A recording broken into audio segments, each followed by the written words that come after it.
Petit récap de mes livres de ces derniers mois, il y en a beaucoup.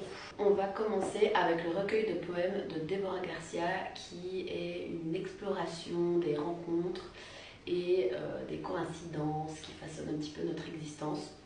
C'est très beau à lire. Ensuite, on va parler d'un classique, donc c'est Un lieu à soi de Virginia Woolf. Je voulais le lire en anglais, mais c'était beaucoup trop compliqué. Du coup, je l'ai lu en français.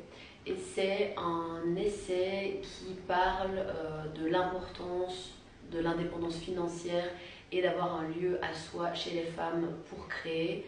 C'est vraiment un classique de la littérature féministe. On a le livre de Eva Mancuso, Je n'arrive pas à parler et à dire des choses en même temps.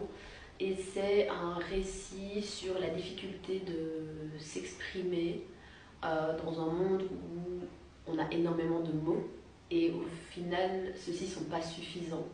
Donc c'est très beau, c'est poétique, mais c'est un peu de l'essai, c'est un peu de la poésie, c'est un peu beaucoup de choses.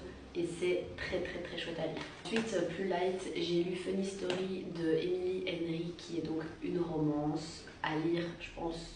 En vrai, cette période-ci, ça peut être cool aussi de la lire. C'est deux personnes qui, après avoir eu le cœur brisé par leur ex, cohabitent ensemble. Je ne vais pas vous expliquer pourquoi, parce que sinon je spoil quand même le plot du livre. Et ces deux personnes-là vont finir par se rapprocher. C'est très mimi et j'ai trop kiffé. On a Convenience Store Woman de Sayaka Murata.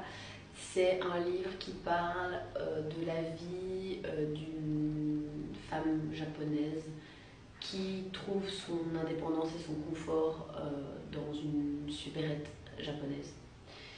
Et c'est rapide à lire, c'est sarcastique, c'est humoristique, mais c'est touchant. J'ai passé un bon moment à lire ce livre avec ma carte du 8 de pique. Ensuite, j'ai lu Les Nuits du cœur de Léa Jeunesse et Célia Saïf. C'est une discussion philosophique, poétique, existentielle sur les sujets comme l'amour, la tendresse, l'optimisme ou le pessimisme. Et en fait, c'est deux voix que tout oppose et qui pourtant retrouvent des points communs dans leur manière de s'exprimer et dans leur façon de ressentir les choses, dans leur manière de se rassurer aussi. C'est très touchant, même s'il y a plusieurs passages qui, je trouvais, étaient un petit peu déprimants. Ensuite, on a le discours de Fabrice Caro que j'ai adoré. C'était mon livre de l'été. Et en gros, c'est un gars qui est contraint d'écrire un discours pour le mariage de sa sœur, alors que lui est en pleine rupture amoureuse. Et donc, c'est très sarcastique, très drôle. Et à la fois, je pense que toutes les personnes qui ont déjà vécu une rupture peuvent se retrouver là-dedans. Je pense que ça peut être un bon moyen de voir sa propre situation avec de l'autodérision si on sort justement d'une rupture. Ensuite, j'ai lu I Want to Die but I Want to Eat Tteokbokki de Baek Se-hee. C'est une conversation avec l'autrice et sa psychologue et toutes les discussions sont amenées de manière tellement franche et tellement transparente que ça fait un peu relativiser si on est dans une période de dépression ou de déprime. Et donc, je pense que ça peut aider plus d'une personne. J'ai lu On ne peut plus rien dire, Liberté d'expression, le grand détournement de Thomas Hochmann. Et c'est un très court livre qui parle de comment l'extrême droite utilise la liberté d'expression pour justifier tous les propos problématiques qu'ils peuvent diffuser, dire, écrire, etc. Comment la liberté d'expression et beaucoup d'autres choses les protègent. Et c'est hyper intéressant à lire. C'est notamment très intéressant pour les repas de famille quand on a la fameuse phrase « on ne peut plus rien dire » qui surgit. Comment est-ce qu'on répond à ça? Je vous conseille de le lire pour le savoir. Dans les derniers livres que j'ai lu Animal Farm de George Orwell.